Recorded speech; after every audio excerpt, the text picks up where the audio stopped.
kwazo kuma za mu taimaki al'umma insha Allah. Yanayin birnin gaba ɗaya ya nuna dawowar al'amura daidai da kuma sabon kwazo, yanayin da ma'aikatan ɓangaren gwamnati da masu zaman kansu suka koma aiki ka'in da na'in. Rufaida Idris Gawuna a labaran NTA. Taron ya haɗa 'yan jarida, masu ruwa da tsaki da magoya bayan kafafen yada labarai domin yin biki tare da jaddada zumunci da kuma karrama nagarta a fagen aikin jarida a faɗin jihar. Haka kuma ya haskaka nasarorin da aka samu a cikin shekarar tare da girmama mutane da ƙungiyoyi da suka bada gudunmawa wajen ci gaban al'umma da aikin jarida a Kano. Wani abu ne wanda ba a saba yin sa ba. 'Yan jaridu su fito da mutane daga cikin su nuna wani hazaƙa da suka yi. Mu muke fito da mutane, mu ba mutane dama. To tun da aka fara wannan tunani gaskiya na zuwa fito da mutanen mu waɗanda suka yi wani abu, gaskiya wani abu ne mai kyau kuma ya kamata a karfafa musu. Aikin ya canja, muna buƙatar su wanda suke 'yan jarida ainihi kamar 'yan correspondent chapel su ƙara dagewa, su ƙara fito da martaban wannan aikin. In ba haka ba kima su za ta ci gaba.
amince da ƙudurin dokar kasafin kuɗin jihar Kano na shekara ta 2026 bayan tattaunawa a wani zama na sirri kuma karatu na uku a zauren majalisar. Za a fara aiwatar da kasafin kuɗin jihar Kano na shekara ta 2026 da sama da naira biliyan 2 da miliyan 227. An ware fiye da naira tiriliyan 1 mun manyan ayyuka wanda ya kai kashi 71, yayin da ayyukan gudanarwa na yau da kullum kuma ya kai sama da naira biliyan 400. Da jimillar kasafin kuɗin ɓangaren ilimi yanzu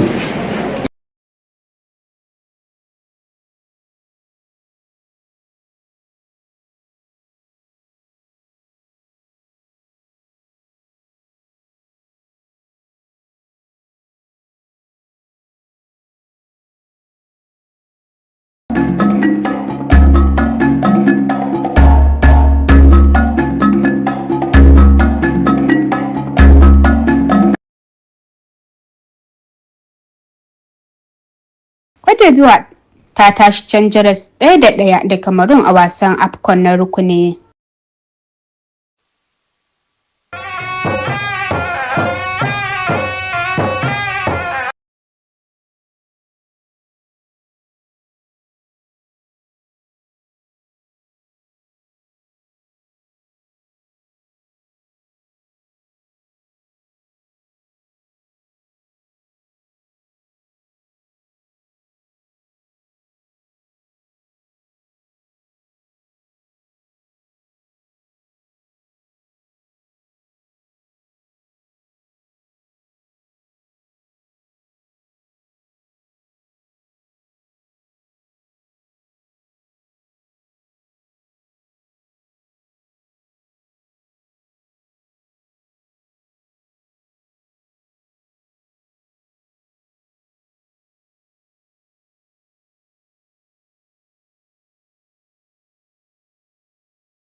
Assalamu alaikum, barkamu da kasancewa da ɗakin labarai na NTA Kano. Sunana Aminu Umar, ga kuma cikakkun labaran.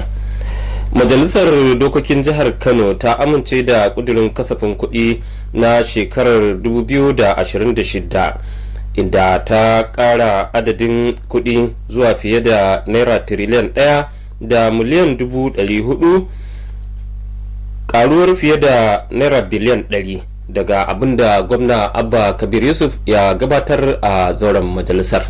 Samira Hamisu Shira na da rahoton cewa gyaran an yi shi ne domin karfafa muhimman bangarorin tattalin arziki da ci gaban al'umma a fadin jihar Kano.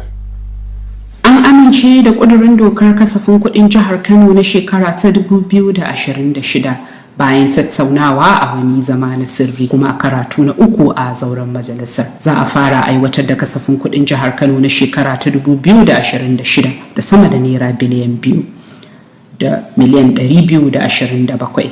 An ware fiye da naira tiriliyan 1 mun manyan ayyuka wanda ya kai kashi 71, yayin da ayyukan gudanarwa na yau da kullum kuma ya kai sama da naira biliyan 400. Da jimillar kasafin kudin bangaren ilimi yanzu ya koma biliyan 400 da miliyan 25 da miliyan 208, kashi 30 cip bisa 100 na jimillar kudin jihar Kano. Bangaren kiwon lafiya ya samu kashi 16 bisa 100, inda ya haura abin da ake kira ma Abuja Declaration. Lawal Hussein ya kara da cewa ana sa ran za a samu ƙarin kasafin kuɗin da aka hanyoyin inganta kuɗaɗen shiga na cikin gida da kuɗaɗen da gwamnatin tarayya ke rabawa har ila yau kuma kuɗaɗen harajin sayarwa wato VAT. Makon fara aiwatar da sabuwar dokar haraji a shekarar kuɗi mai zuwa. Daga majalisar dokoki ta jiha, Samira Hamisu Shira.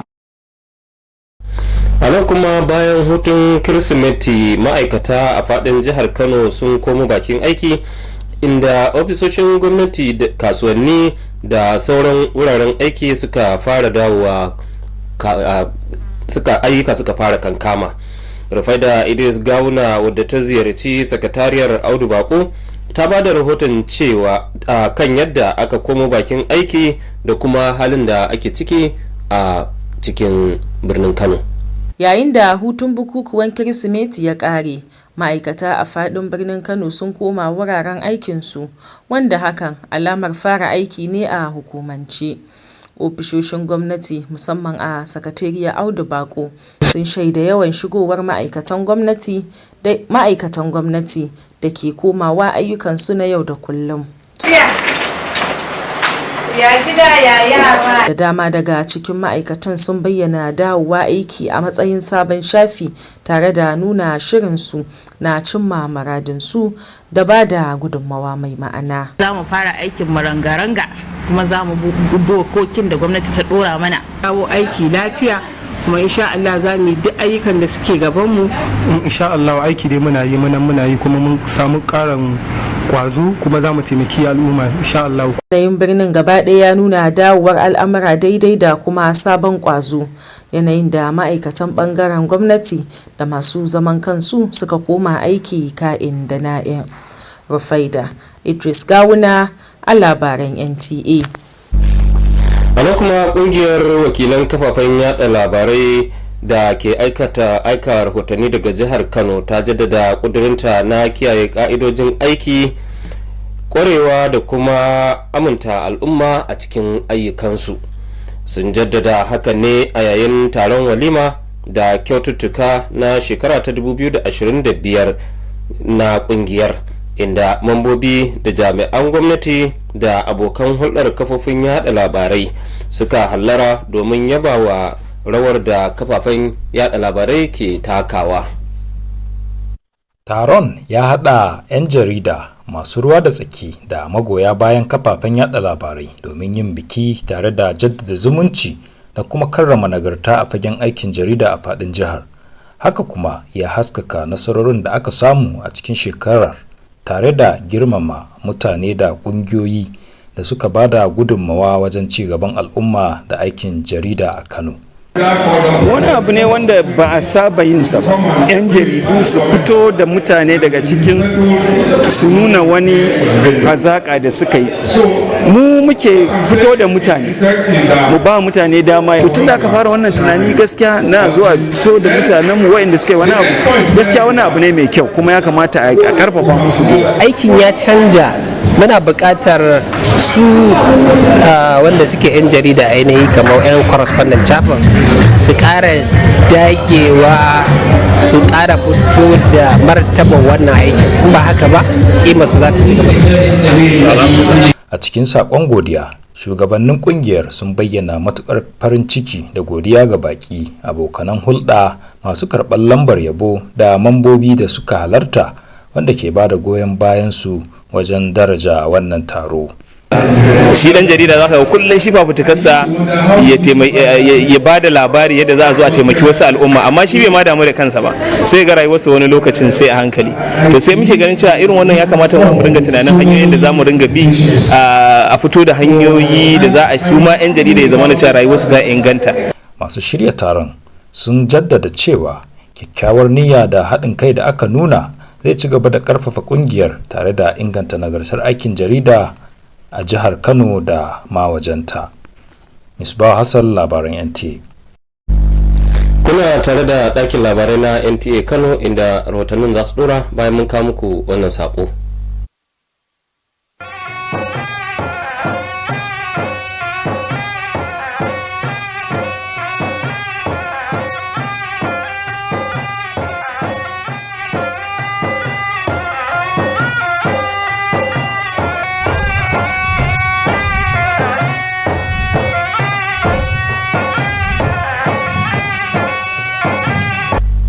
Barkanmu da dawowa kuma kuna tare da ɗakin labarai na NTA Kano.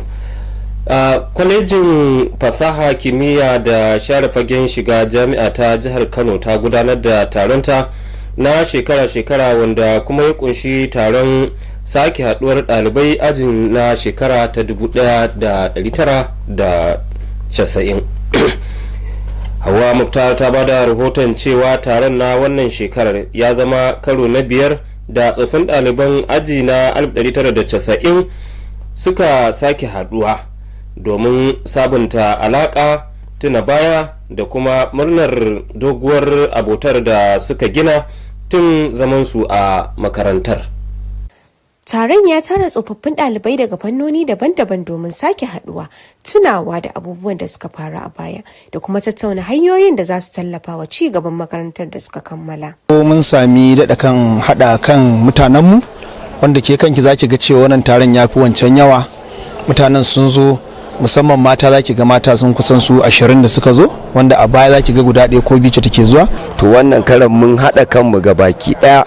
Mafi yawanci da an zo an ba da gudunmawa, kuma mun duba mu ga me za mu iya wa waɗanda Allah ya karɓi ransu da kuma waɗanda bayan da za su yi yanayin rayuwa.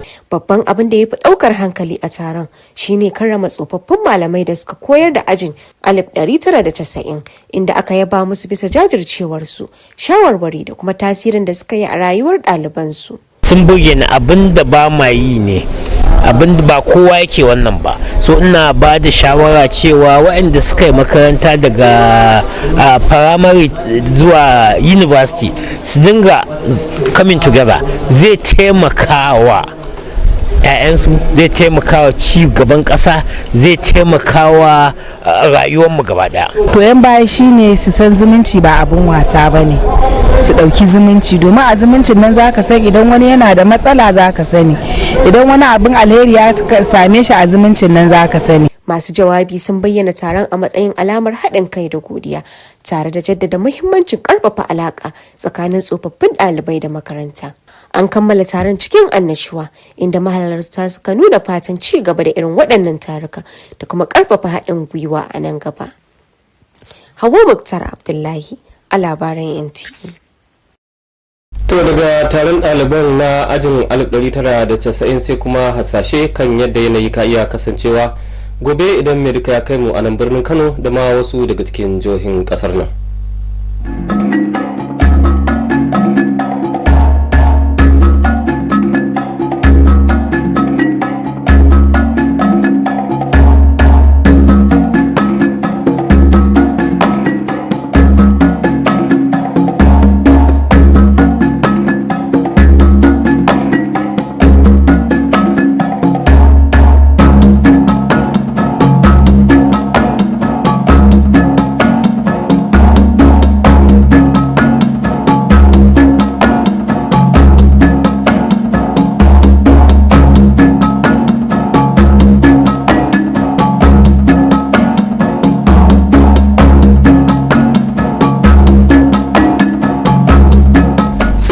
Shawarar masana a yau, inda take shawartar mu da kan tsaftace banɗaki kafin amfani da shi domin kaucewa kamuwa da cututtuka.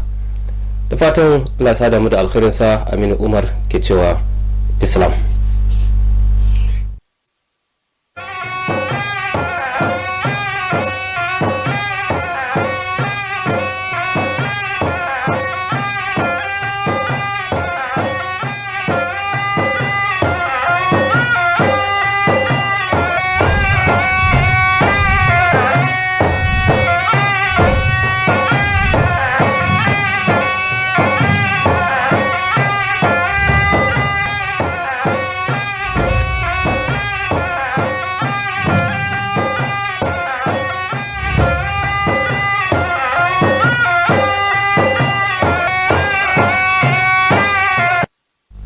Hello and welcome to NTA Kano News. I am Muhammad Ibrahim Salihu. The Kano State House of Assembly has passed the 2026 appropriation bill, raising the budget size to more than 1.4 trillion naira, an increase of more than 100 billion naira from the original proposal submitted by Governor Abba Kabir Yusuf. Samira Hamisu Shera reports that the adjustment is intended to strengthen critical sectors and fast-track socio-economic development across the state. The passage of the bill followed consideration at the Committee of the Whole, and subsequent third reading allowed chamber. The opening balance of the 2026 appropriation bill stands at 2,227 million. Capital expenditure is projected at over 1 trillion naira, representing 71% of the total budget size, while recurrent expenditure exceeds 400 billion naira, which also depicts 29% of the total budget size. 477 billion 829 million 666,131 naira only on the other matters connected there with is hereby passed. The education sector has 30% of the total size of the budget, which is above the UNESCO minimum, while the health sector has 16% above Abuja Declaration. Also, the proposed education sector, as I told you, is to a tune of 39%. The governor has earlier presented the sum of 405 billion to education, while the sum of 425 billion was finally approved. Hussein further explained that additional increase in the budget size is expected to be funded through improved internally generated revenue, increased federation allocation, and value-added tax receipts with the implementation of the new tax law in the incoming fiscal year. From the Kano State House of Assembly, Samira Hamisu Shira, NTA News. Following the Christmas holiday, workers across Kano have returned to duty with public offices, markets, and other workspaces springing back to life. Rufaida Idris Gauna, who visited the Audubako Secretariat, reports on the pace of work resumption and the general mood across the city. The festive season coming to an end, workers across Kano Metropolis have returned to their duty posts, marking the official resumption of work after the Christmas break. Public office, especially at Audubako Secretariat, witnessed a steady inflow of civil servants settling back into routine activities. Many workers described the resumption as a fresh start, expressing readiness to meet their targets and contribute meaningfully in the year ahead. And we're about to begin our work, and we are even going to add more effort into it. Inshallah, we will try our best to do all the work that was given to us. For sure, the day to continue our work for our people and our state. The mood across the city reflects a sense of normalcy and renewed commitment as both public and private sectors employees resumed work. Faida Idris Gauna, NTA News. The Kano Correspondents' Chapel of the Nigeria Union of Journalists has restated its dedication to upholding ethical standard, professionalism and public trust in journalism. This reaffirmation came during the chapel's 2025 get-together and award night, where members, stakeholders and media partners gathered to celebrate excellence and reflect on the role of the press in promoting accountability and good governance. Misbah Hassan reports. The event brought together journalists, stakeholders and supporters of the media together to celebrate fellowship and recognize excellence in journalism across the state. It has also highlighted achievements recorded during the year and honored individuals and organizations that have contributed to the growth of society and the media industry in Kano. We allow people to use our platform to get recognition, but we don't advertise ourselves. We don't bring out our own to showcase what they have achieved or what they have done. So for them now to think of coming up with this kind of idea, I think it's a welcomed one, and that's why we must support them. I would like to urge us to do more as a watchdog work of the society as a professional, to show more professionalism, to protect the image of this job, to continue to reaffirm that nobody can take our job from us. In a message of appreciation, the chapel's leadership expressed profound gratitude to guests, partners, award recipients, and members whose presence and support added prestige to the occasion. Those who have been elevated and those who are given to the society, that is some prominent people, more especially businessmen who are into helping people from the grassroots. The organizers have emphasized that the goodwill and cooperation shown will continue to strengthen the chapel and promote responsible journalism in Kano State and beyond. In Kano, Ms. Bahasa, NTA News. You're watching the news on NTA Kano. The news continues after this commercial timeout. My workaholic son. Mama. I wanted to thank you for the solar inverter. In fact, my friends want to say thank you. When you told me about that massive solar savings, they all went to buy their own Sun King solar product. Yes, sir. I'm glad you like your Sun King solar inverter, but I have one more gift for you. Surprise! Switch to more precious moments.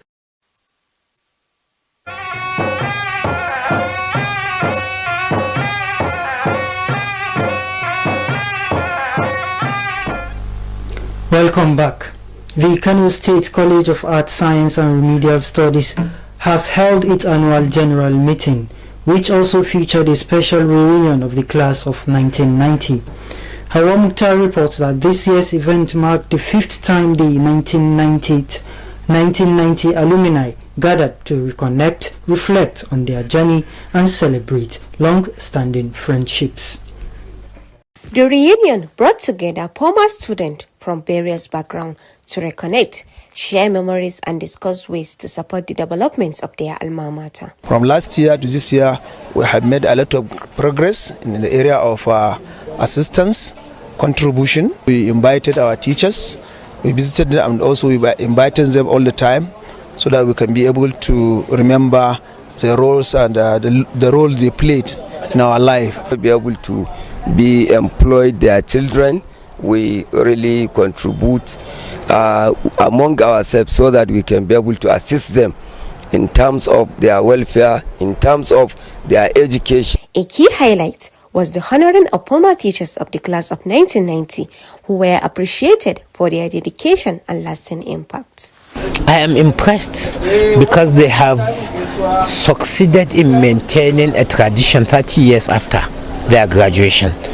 They have maintained a tradition of togetherness, they have maintained a tradition of community, they have maintained a tradition of friendship, they have maintained a tradition of brotherhood, and I think that is what we need in Nigeria. Every year we come and meet, share our joy and share our sorrows, and it is through this meeting that we understand if somebody has a problem, we come together to solve the problem. Speakers described the event as a symbol of unity and appreciation, emphasizing strong alumni and institution ties, and the gathering ended with hopes for future reunion and continued collaboration. Hawa Mukhtar Abdullahi, NTA News. And now our sport correspondent Amina Mahi is standing by with happenings in the world of sport. Cote d'Ivoire draw 1-1 with Cameroon in AFCON Group F action.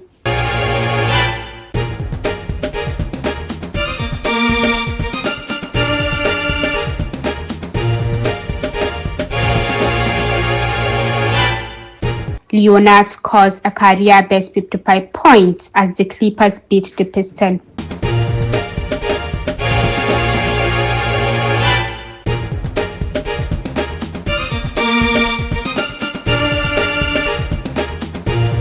Australian fast bowler Brett Lee has been inducted into the Australian Cricket Hall of Fame.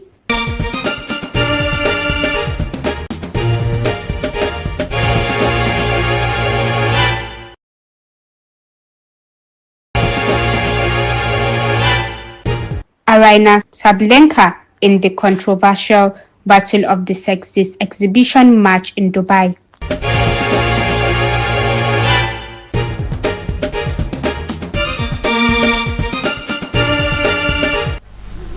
Next is weather forecast for Tuesday, the 30th of December 2025 in Kano and other selected cities.